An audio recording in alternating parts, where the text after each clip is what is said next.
Tiga gangguan mental utama yang sering dialami oleh mangsa narsis.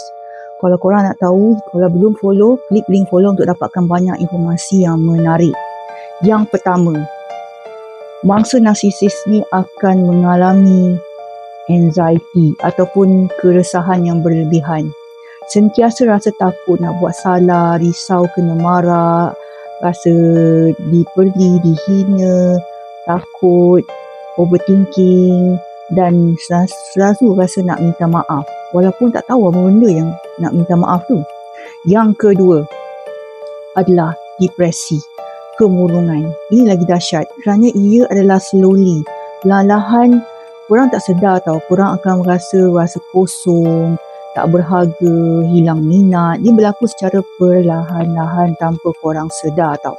Kata-kata narsis ni dia macam ada gaslighting, manipulation yang kadang-kadang akhirnya yang buatkan korang hilang identiti, yang buatkan korang nak bunuh diri. Ketiga adalah complex PTSD atau Post Traumatic Stress Disorders ataupun namakan trauma kompleks.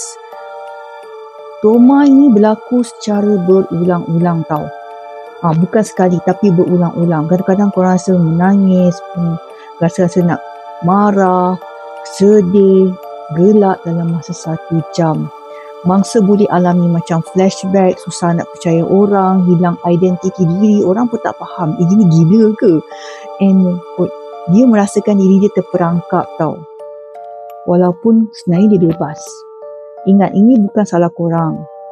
Penyembuhan itu mungkin dan kesedaran itu adalah langkah pertama.